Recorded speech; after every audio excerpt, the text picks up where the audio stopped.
Unity is challenged because of the differences we have.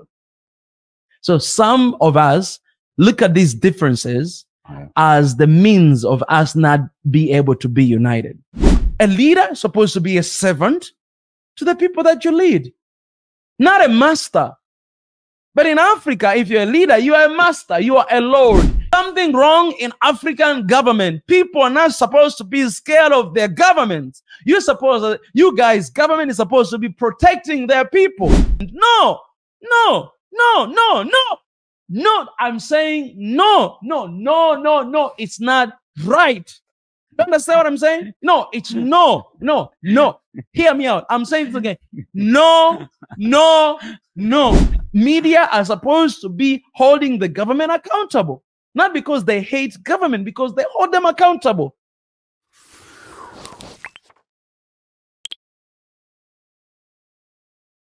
Yes, what's up, everybody? Welcome back to the Why Podcast. And yes, right here, my name is Paul Justin, and I'm here with my brother, Mika Chavala, the one and only. Oh yeah. How are you doing, my brother? Doing good, man. What's popping?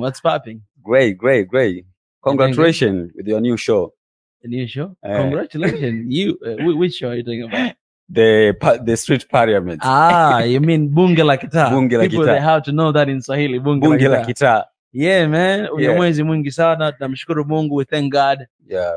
The response is good. And it's kind of like me stepping out of my comfort zone because I've never done something like this here in Tanzania.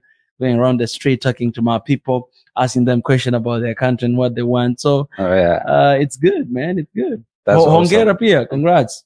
You have been behind the camera. You're doing pretty good job. Asante sana. Mr. Director. Yes. Asante sana. So yeah, welcome to another episode. Yes. So we thank God. Like this is another new milestone. Yeah. Second episode. And we're gonna keep on moving forward. Let's just remind people to subscribe to One Africa channel because that's where we share these. The Why Podcast. For sure. Everybody needs this. Yeah. And we are still in the submission of One Africa. For sure. Yeah. So let's begin. Where are we going to start, by the way? Okay. Anywhere. I'm ready, man. Swahili Nation. One Africa. Yes. Okay.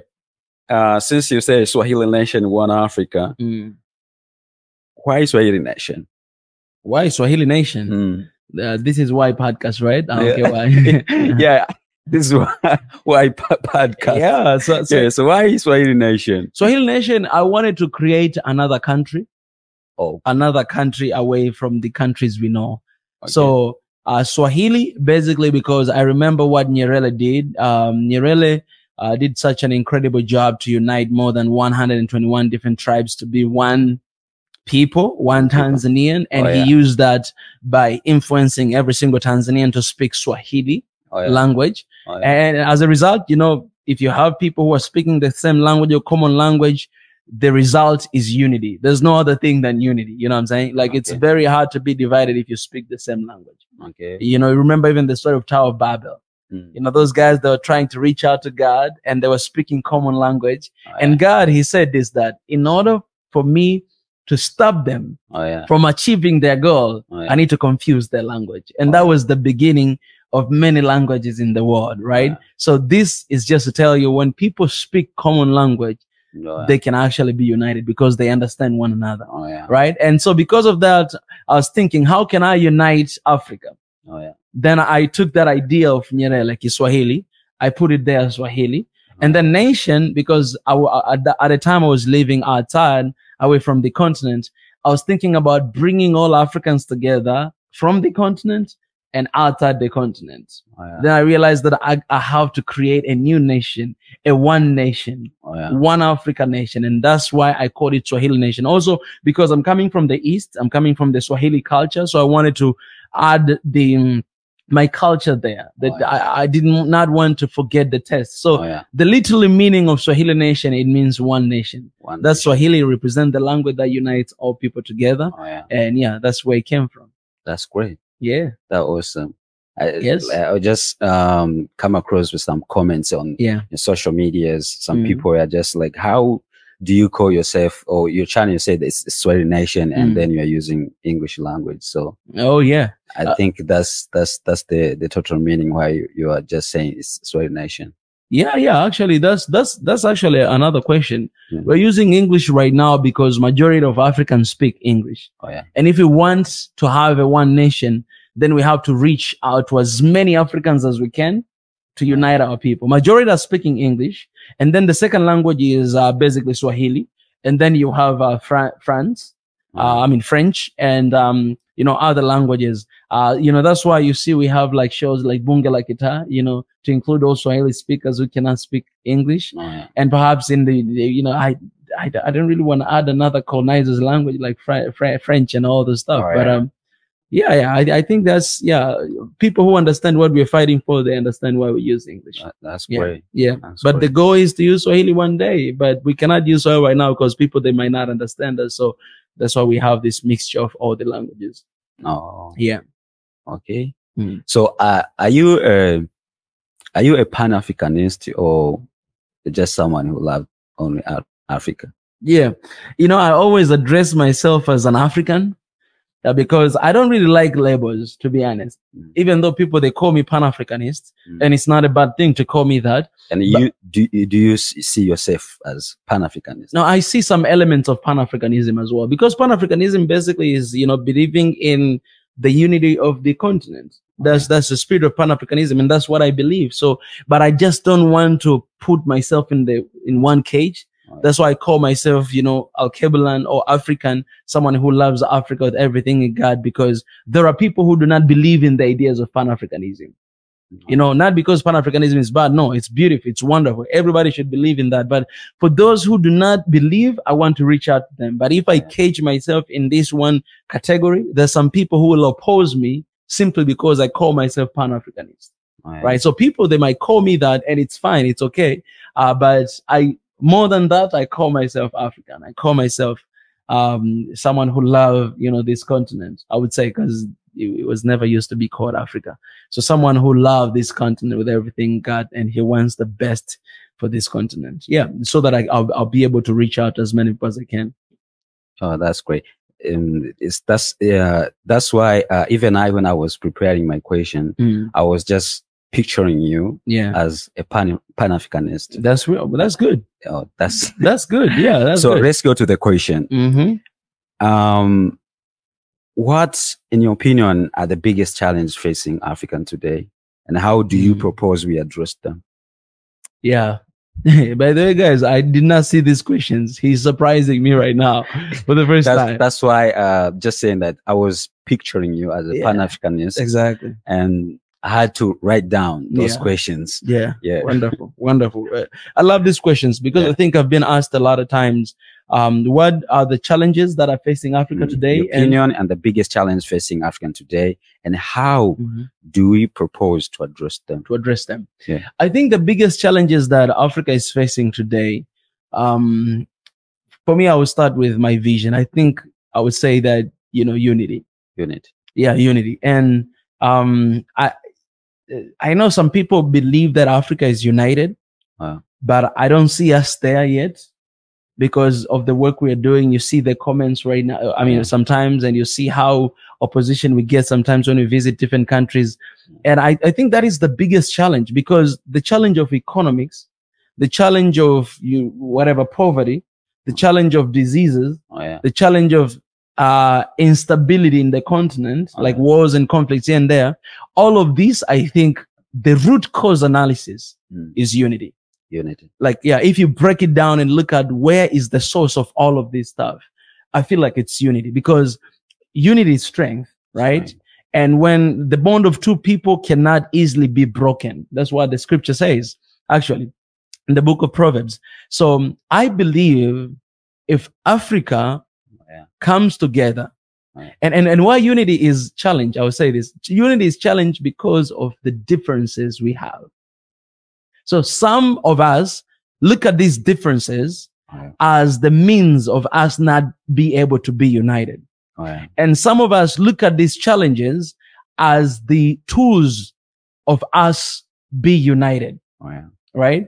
So the thing is this, that you can either look from the positive side or you can look from the negative side. Oh, yeah. You hear what I'm trying to say? Yes. So all these differences that we have and all these challenges that we have, they should be the means of us be united, us coming together. Some people, they're looking at the challenges we have as the means of us not being united. Okay. And some people look at those challenges as the tool, strong pillars of our unity. So all these challenges we face, because all of African countries, we are basically facing similar challenges. Oh, yeah. If we come together, we'll be able to address them with one voice. So for instance, if we talk about, Western intervention to African matters, we see that in all countries in Africa.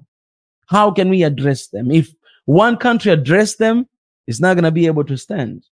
But if all of us as one people come and address them, we'll be able to tackle these challenges, right? So for me, I see everything in the continent is a result of us not being able to come together and address this stuff. And the day Nyerere said this in 1963, that without unity, there will be no future for Africa. Yeah, and it's true. If we cannot come together, the future is not secured.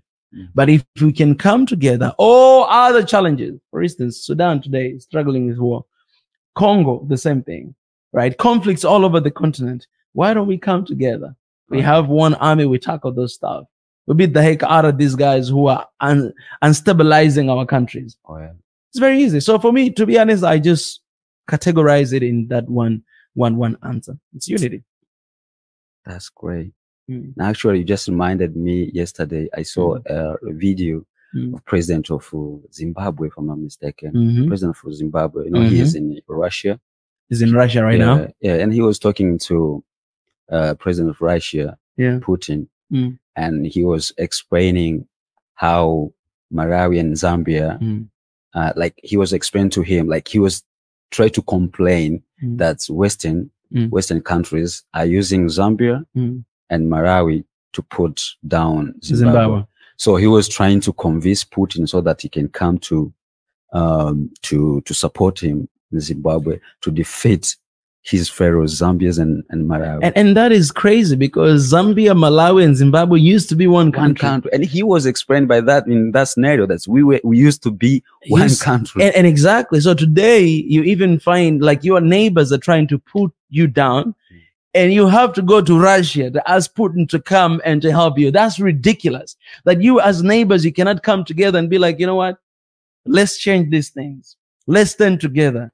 Let's tackle these challenges. But everybody, in Zambia is with China, Malawi is whatever with, whoever, Zimbabwe is whoever. So we compete against each other. That's why Africa can never stand, because we are not supposed to be competing against each other. Unhealthy competition. We're supposed to be pulling each other up, pushing each other up, not pulling each other down.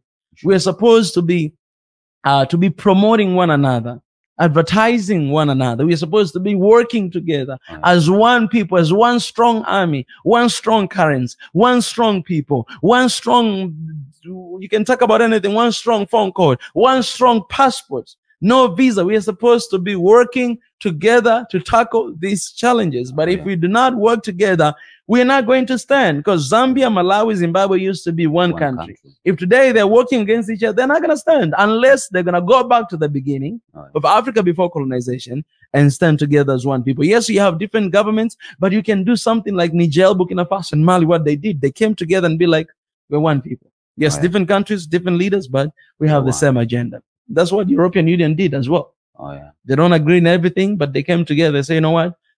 We're going to try our best to do everything we can to survive. Therefore, we are together. European Union, United Arab Emirates, United States of America. Africa, what do we have? Nothing. Let's go, man. This thing is annoying me, man. When our people are competing against each other. As a Pan-Africanist, how do you envision the future of the African continent in terms of unity and development? How do I envision the future of the African continent in terms of unity and development? You know, I think, again, the concept of unity, it's long overdue. Been talking about this since 1960 something, down there. And I think that's the main reason why Africa is not developing to the level it's supposed to be. Again, Paul, like Kiragas, like, in order for Africa to develop as a continent, yes, we have to come together as a continent. Then we'll develop. If we not come together as one people, development, it will be the story of Arinacha. Development, it will be something we dream about. And look at African Union Vision 2063. Everything there is about development. Everything. But why we do not achieve them? Because yet we're still working individually. We still have this mentality. The Western mentality is destroying us. Individualism is destroying us. We're not working as one people. You cannot have development in the continent if you're working as individual. If everybody, you know how you have Ruto today, he's here in the US, today he's there in the China, tomorrow he's there. It's just confusing everywhere.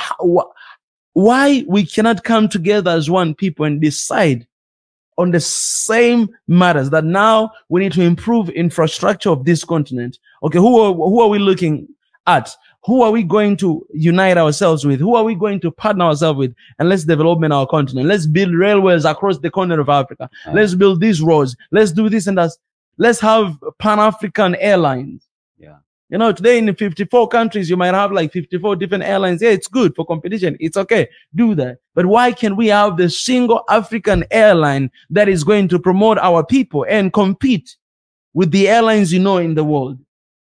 Yes, today, you know, kudos to Ethiopia. It's one of the, you know, powerful airlines. It's competing with a lot of big airlines. But imagine if, you know, that is the power of all continents. African Union Airline. You're competing with Qatar Airline. I mean, those guys will be far away. If we come together as one, if one country, Ethiopia, can do what they're doing. And, you know, they also have share in Zambian Airline. If one country, imagine if it was the entire continent of Africa, be number one in the world. The same thing we talk about the football teams. Yes, football teams. Imagine if we had like, you know, like, let's say like 4 football teams from Africa. You would represent 4 different regions. You know what I'm saying? Man, we'll be picking up World Cup because our people, they play very well outside there, but we never won World Cup. Even Golden Boot or even, you know, this Ballon d'Or or whatever. Perhaps, you know, this year our African brothers will represent Vinicius, Mbappe and Bellingham. You know, perhaps they'll get there because those are African brothers. But, you know, it's a time for Africa to come together, and that is the only way to break out and to develop ourselves. It's as simple as I don't see another solution, because we try our best, man. African people, they work hard, they try their best, but why we do not see the results where the results that are intended to happen? Because we're not united. You know, it's still pulling us down. You just take all the words. So what law do you believe young Africans should play in shaping the future of the continent? Role African youth should play in shaping African continent. I think African youth, they should not sit back anymore right now. They should not think like, okay, we're young, we should listen. No. I think we should take the wheels right now. I think African youth should step up, take control. You know, through the wisdom of the elders that we have, but we should step up and start acting towards our visions and our goals and what we think about. Because the future of continent depends on us. We are the one going to stay here for a long time. If we're sitting back and watching other people doing their part, I mean, we're not going to see this continent, because most of them, the next place to be is grave. You know what I'm saying? Like, if African youth, we are not waking up, then we're going to be led to the grave. And I'm sorry, I know this is a very strong word to say, but you know, you cannot have a leader of 70 years, you know, leading your country. Wow. That guy, his vision is just to go and to die, and that's it, to die peacefully. Wow. So you cannot have that. Right now, African youth should take charge, because we're going to be here for a long time, God willing, and we have responsibility and duty to change our generations. And if we're not going to take charge and work towards that change, then, you know, this continent is going to be in I don't know where we're going to be. That's the first thing. The second thing, I think African youth should continue to learn, study, increase, make sure that you know you have a lot of skills. Right. Make sure you know about, you know, entrepreneurship. Make sure you know about, you know, technology stuff, AI, internet stuff, all those skills. We need to enrich ourselves with so much knowledge and skills as a preparation to where we're going. Because as Africans, we are supposed to be competing with the rest of the world and not with each other. Right. That should be our focus. How are we going to compete with Americans? How are we going to compete with Europeans? How are we going to compete with Asians? Then we need to enlarge ourselves and increase so much knowledge in our mind so that we can compete with the rest of the world. And it's possible because we're very smart, brilliant, never seen before. Yeah. That's awesome. Yeah. And how can we overcome the barriers of tribalism and nationalism and other division forces within Africa to achieve the true unity?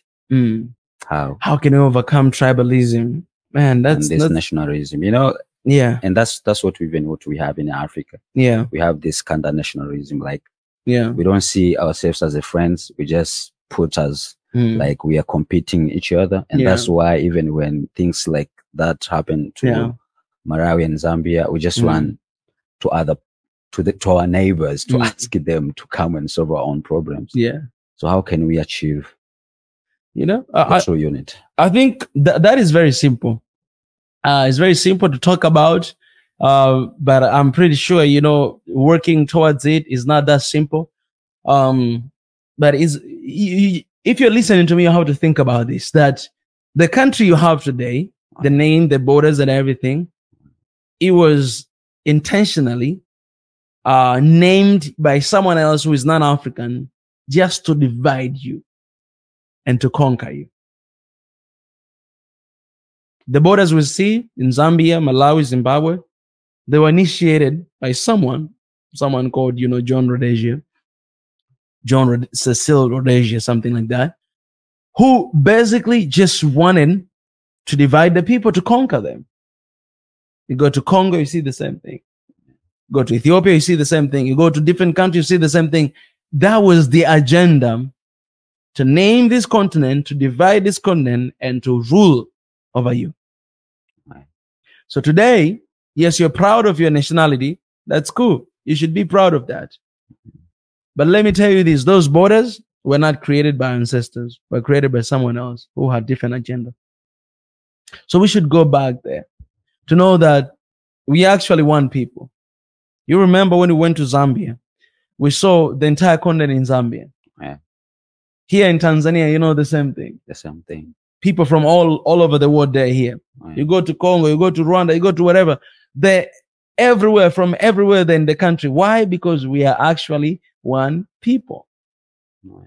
Be proud of your country, but don't let that be the means to kill somebody or to undervalue someone. Because your tribe is not more better than my tribe, and my tribe is not more better than your tribe.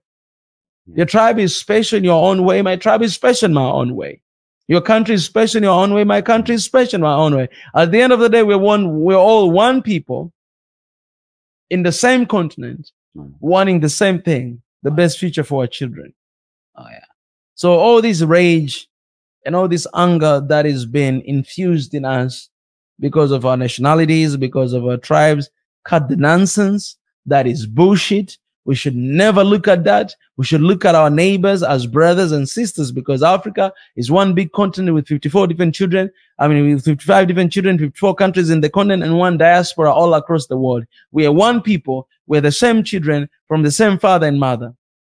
And that's how we should be looking at each other. I think that's how you address this issue of tribalism, because for me, I don't even understand why this is the case. Because I'm looking at you, man, you look like me. You look like me, man. I look at it doesn't matter whether you're light skin or you're black skin. We're one people, man. As long as we're stuck in this continent, we're the same people. So why should we bother to kill one another simply because of that? It does not make sense. So in your experience, what are some successful examples of Pan-Africanism cooperation or initiative? Successful Pan-Africanism cooperation or initiatives. Yes. I think one of them, it will be the forefathers, the founders of Pan-Africanism. You know, this one was founded in the diaspora by one of the men that I really love called Marcus Garvey. Yeah, today where we are, it is because of the movement that they started a long time ago. And they started as a way of breaking out from the chains of slavery and also like awakening the people from the continent, because they believe that one day we're going to move back to our land, our motherland. That is our motherland. Yes, we're living in the Caribbean, we're living in the United States, but we have our motherland. One day we're going to go back and take possession, right? So they started this movement that is very successful until right now. You have a lot of people in the continent as well, even including myself, you know, working towards the same thing. I think that is the story of success, because the successful leader, you are actually measured by the impact that you're making after you're gone, not when you're alive. So those guys that are gone a long time ago, but their messages, you know, still alive and well today. Absolutely. Because that is one of the greatest story or the example of success of Pan-Africanism organization. You see that, you know, today we have so many organizations, so many different things, all of us working on this, on the same goal. And hopefully one day, you know, we'll all come together and, you know, achieve what really, you know, is needed to be done. Yeah, I think that's one of the things that I was saying. The success. Yeah, success story. So how do you see the relationship between the African diasporas and the continent, and how can it be strengthened? Yeah. You know, working towards One Africa for 5 years, I've realized that a lot of diaspora, they love continent. And they want to be here. And they're praying for this continent so much. But I think one thing that is hindering diaspora and the continent to come together, I think it's a little bit of ignorance that is actually from both sides. How Africans think about our brothers and sisters in the diaspora, and how our brothers and sisters in the diaspora think about Africans in the continent. For instance, you know that a lot of diaspora, they still have wounds because they feel like they were sold by our ancestors. So some of them, not most of them, they still have that wounds in their heart that you sold us and you did nothing to fight for us. Even today's government, they do nothing to fight for them to bring back in the continent, or to give them visas, or to give them, you know, African Union passports, even though it's one of the region of African Union diaspora. You know what I'm saying?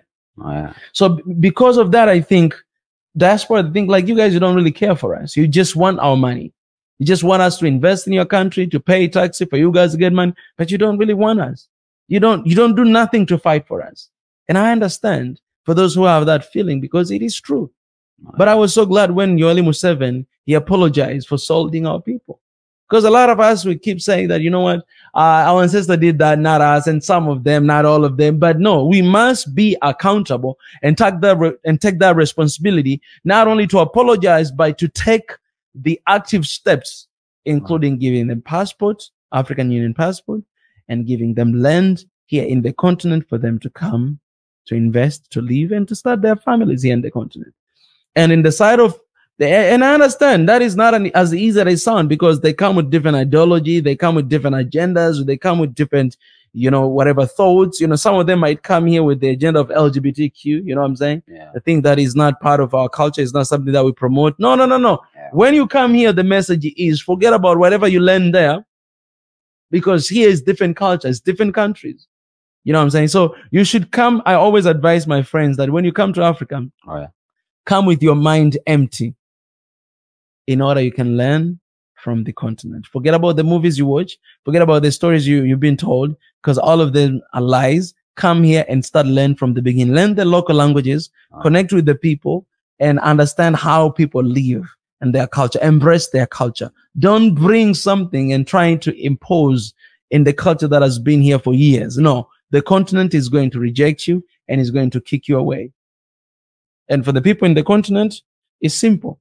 Don't be threatened by the diaspora.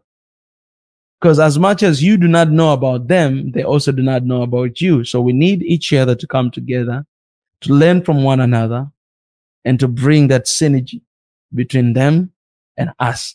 That's the only way we can break out from this stuff, because we need them and they need us.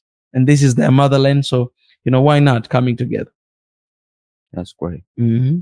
So you went to Ethiopia, Kenya, Rwanda, Zambia, South Africa, and which another country did you went? I think those, yeah, only those. And now you're living in Tanzania. Can you talk about the system that you found to all these countries? Yeah, oh, you're talking about African countries? Yes. I went. System in what sense? In the way of how the governments operate things. Yeah. I think some other countries I'm not going to be able to say it effectively because I did not live there for a long time. So if you go place you stay for 1 month, I mean, you cannot really, you don't really know things. But I can tell is like the way you see people how are socializing themselves and how they do things. You know, I'll say, you know, Africa, to be honest, you know, most of the countries in Africa is the same. The same. It is the same. Like when you go to any country in Africa, you find, you know, where rich people are living and where poor people are living. You find white neighborhood, you find black neighborhood. Like you see that everywhere. I went to South Africa. It's a little bit extreme, but I saw there, here in the same country, Tanzania, the same thing. You know, I think I think a little difference I think I found in Ethiopia. Yeah. I think that's one of the places that I saw a very different kind of like, you know, mindset. I think that a sense of pride as the people of Ethiopia. I think because of their history and because they're not colonized, I think, you know, there's something in them that it has huge pride about their nationalism and their country. So I think that's, I saw it there. But, you know, the system in most of these African countries, you know, are basically the same. And also I'll speak about Rwanda as well. Rwanda as well, because of their story for the past 30 years and how what they have achieved so far as well. You can see that pride. The same pride I see in Ethiopians, I see in Rwandese as well. Actually, yeah. And I think because of the progress that they made in the past 30 years, and you can see, like, when you go to the country, I mean, in Kigali, that's the only place that I was living at. And I mean, you were there with me, so you saw, you know, how it was. Yeah, I think. Yeah, I think that's what I would say. But of course, I would say also in most of the countries, most of the people, they are afraid of their government. Yeah, in all these countries, you see people afraid of their government. One country that it was very extreme that people they do not afraid is Ethiopia as well. Ethiopia. Again, yeah, those people they don't afraid. They bash as much as they can. But in other countries, all of other countries, people are afraid of their government, especially Tanzania, which is not a good thing. You know what I'm saying? Which is not a good thing. Why are you afraid of your government? Why government is a threat to the people? That's what I don't understand. Africa, listen to me right now. Government cannot be a threat to the people, to the citizen. Government's supposed to work for the people. Government's supposed to embrace the people. But how come in Africa, government is the enemy of the people and people are the enemy of the government? It does not make sense. And we cannot say that this is the misconception that we have. No. This is the reality of what is happening. People are afraid of their government because of what happened to other people in the past. You know what I'm saying? That if you speak something, right? If you criticize the government, you will have some consequences. This is old mentality. This is colonized mentality. Yeah, in colonialism, you will never speak anything against the colonizers, against your masters.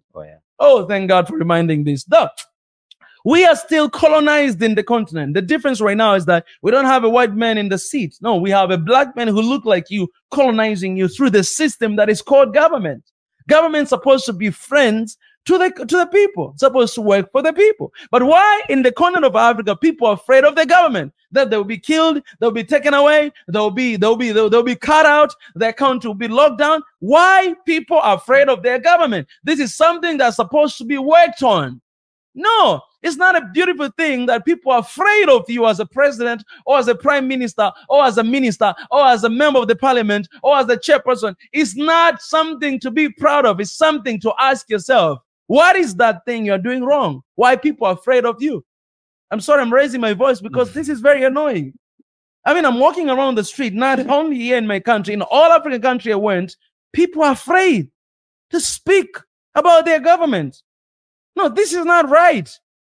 No, as a government, people should not be afraid to speak about the government.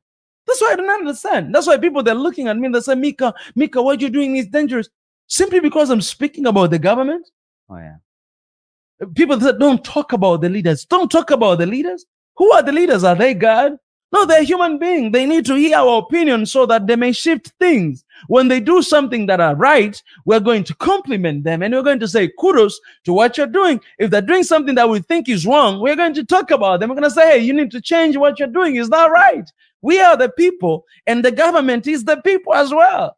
Yeah. Why, when you have a heart of government leader, you change all of a sudden? You're not a normal, ordinary people like us. No, you are an ordinary person just like me and you. The only difference is that you have a privilege to lead me, and therefore you also have a privilege to listen to me and to hear me. It's as simple as that. Yeah. A leader is supposed to be a servant to the people that you lead, not a master. But in Africa, if you're a leader, you are a master, you are a lord. You know the meaning of word lord? Yeah. The meaning of lord is owner. Owner. Yeah, that's why people who owning land will say landlord or house lord. This means owner. And this concept was used during colonization. Oh, yeah. In Africa today, leadership is about owning people. No, you're a leader, you're not owning people. You're actually there to save your people, to listen to your people, to fulfill the needs of the people. But in Africans are scared of their leaders, are scared of their government. When you come and ask to be elected, you're coming with, oh, please vote for me. But after you become a leader, you become a lord. No, you're not an owner. There's only one owner, and that is God. You are a servant to the people. When you become a leader, you must be a servant. One day I say this, that man, leaders are supposed to be looking like homeless. And some people attack me, but I say, no, it's actually true, because you're working, leader has to reflect the people. For sure. If majority of your people are low-income owner, why do you look like you are the master of it all? You don't relate to your people. These people, they don't see themselves in you because you're living there and they're here. No, but leader, you're supposed to bring that gap in between. You understand? That's why when you look at our ancestors, our leaders like Nyerere, our leaders like those people who lived long time ago, like 60 years ago, those guys, go and see their houses. Our governments today, they're building their new houses. But they barely. We went to Zambia. You saw Kenneth Kaunda, the bicycle was riding. Yeah. I did not even share that video, but it's there. Bicycle was riding. Today you have leaders. Man, I don't say you should not ride V8. You should have that. That is good for your work. That's good. Have even an airplane. That's good. But reflect your people. People are not supposed to be scared of their leaders and their government. There's something wrong in Africa. Oh, yeah. Hear me out and hear me loud. Something wrong in African government. People are not supposed to be scared of their government. You guys, government is supposed to be protecting their people, not being scared, not being taken down, not being killed, not being captured, not being threatened. No. I'm saying no. It's not right. You understand what I'm saying? No, it's no. Hear me out. I'm saying it again. No. To whatever government in Africa, I'm speaking to you right now with all authority that I've been given from heaven. No, it is not right. People are not supposed to be scared of their government. And government, you should not be a threat to your people. And some of you are going to look at this and be, oh, you're attacking. No, I'm not attacking government. I'm saying what is true. If you're not doing that, that is good. You're supposed to be friend of the people. As a leader, like people, when they see you, they're supposed to run towards you and hug you. Oh, leader. No, but not be scared. Like, oh, leader. This is in Africa. Like you see a leader, say, oh, Mheshimiwa, oh, His Excellency. He said, you're not God. If I will ever become a leader, I don't want to be that kind of leader. That is a sign of a failure of leadership. If people are scared of you, you fail as a leader. If people are like this, you fail as a leader. People are supposed to run towards you.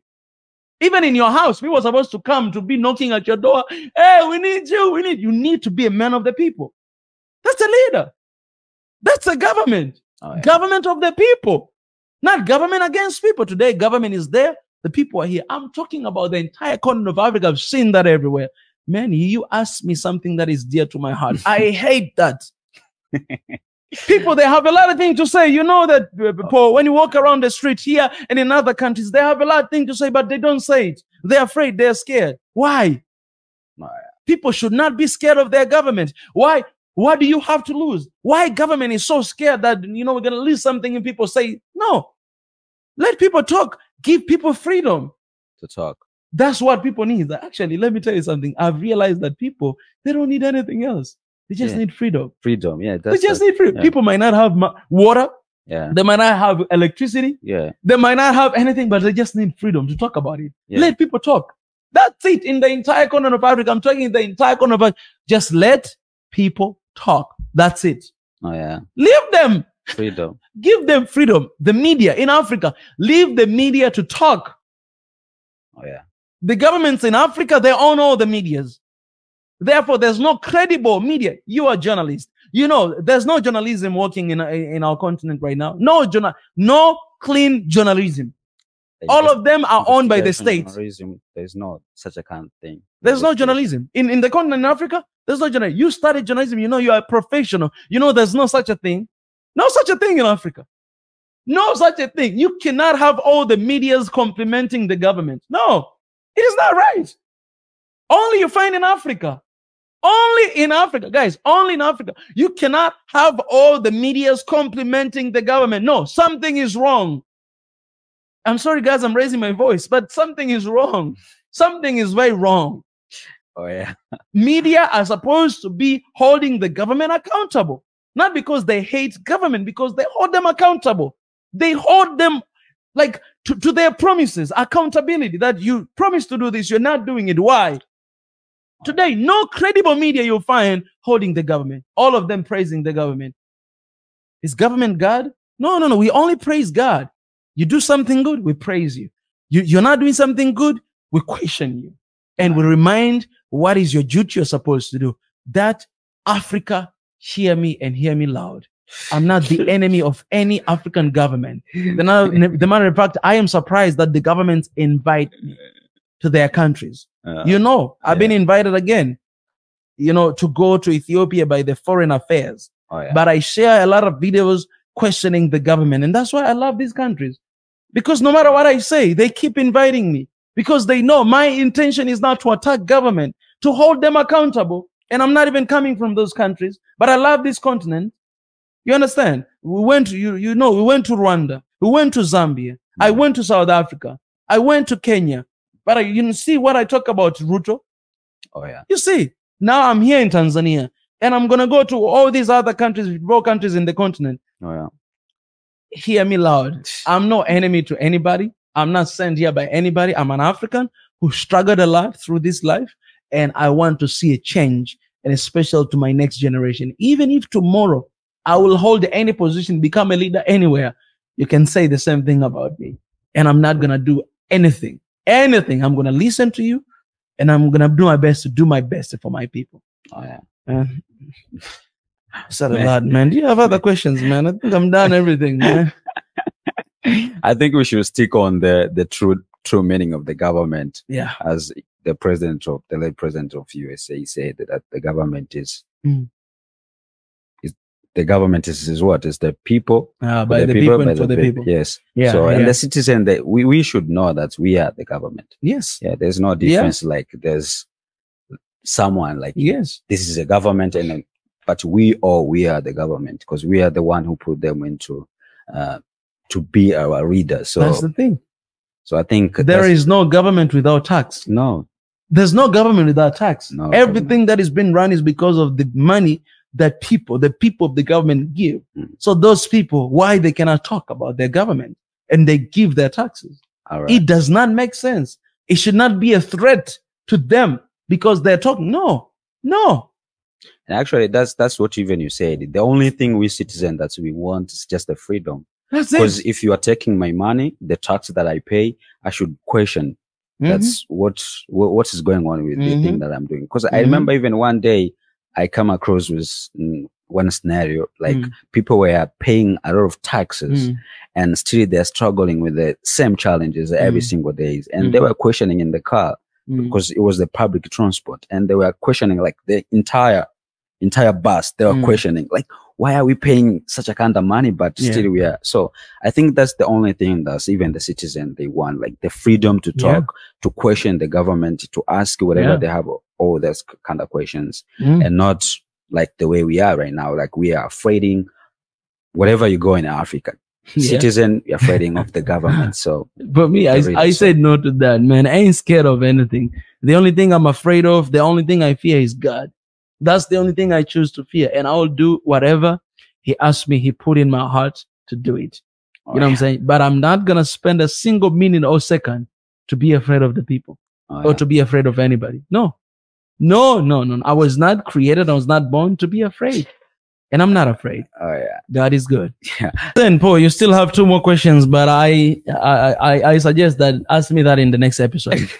All right. No worries. Actually, if I ask you another question, I think we destroy this atmosphere. Exactly. Yeah. So let's end up. You got that right, man. You got that right. Yeah. So yeah, thank you so much for watching this episode. Don't forget to subscribe our new. Actually, it's not new. It's been there. It's been there for so long. So subscribe our YouTube channel, One Africa. And you can follow us on the Instagram account, Mika Chavara, Swahili Nation, and Paul Justin. You want to add anything? Ciao. Yeah, man. Ciao. Thank you so much. And let's meet up to another episode. Yeah. The Why Podcast. Why Podcast. You're out of here.